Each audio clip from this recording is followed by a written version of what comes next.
Basic Education and Learning Continuity Plan ng SDO1 Pangasinan sa ilalim ng New Normal Education isinasagawa na. Puspusan ang paghahanda ng SDO1 Pangasinan sa Basic Education and Learning Continuity Plan sa taong panuruan 2020-2021. Ito ay tugon sa walang mag-aaral ang mapag-iiwanan o no learner will be left behind na advokasya ng pansangay na tanggapan. Dito inilatag ang iba't ibang learning modalities na gagamitin. Binibigyang diin ng DepEd Order No. 12 Series of 2020 na ang pagkakataong matuto ng ating mga mag-aaral ay madaling maisagawa sa iba't ibang pamamaraan. Kabilang sa 5 learning delivery modalities na pagpipilian ng mga magulang ay ang Printed Modular Distance Learning, Digital Modular Distance Learning, Synchronous Online Distance Learning, Asynchronous Online Distance Learning at Learn from Home. Naglabas po ng direktiba ang DepEd Central Office kung saan hindi pa allowed ang face-to-face learning delivery o ang pagpasok ng bata para mag-aral. Kung kaya't sa ngayon ay napaka-significant ng role ng parents sa pagkatuto ng kanilang mga anak. Now, by offering 5 learning delivery modalities, we are giving parents the freedom to choose what learning delivery modality best fits their children and the capacity of their families to support. Piliin nila kung anong learning delivery modality ang sa tingin nila ay makabubuti para sa kanilang mga anak at yung akma din sa kakayahan ng kanilang pamilya.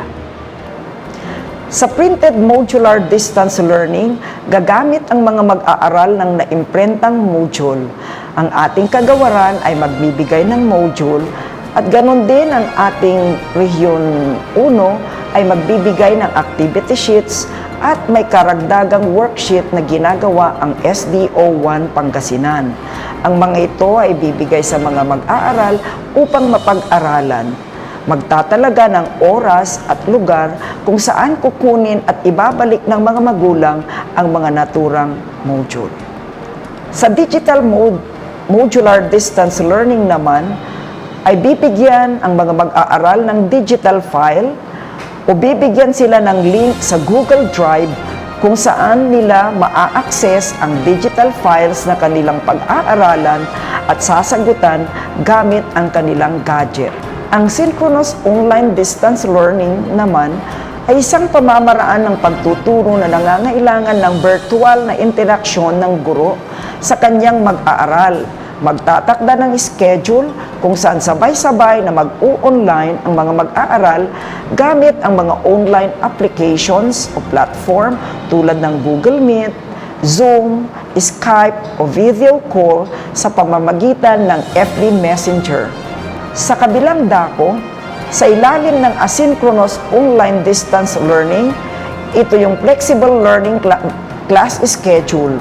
Ang mga mag-aaral ay mag-u-online ayon sa kanilang sariling schedule upang mapag-aralan ang mga material na ibinibigay ng kanyang guro.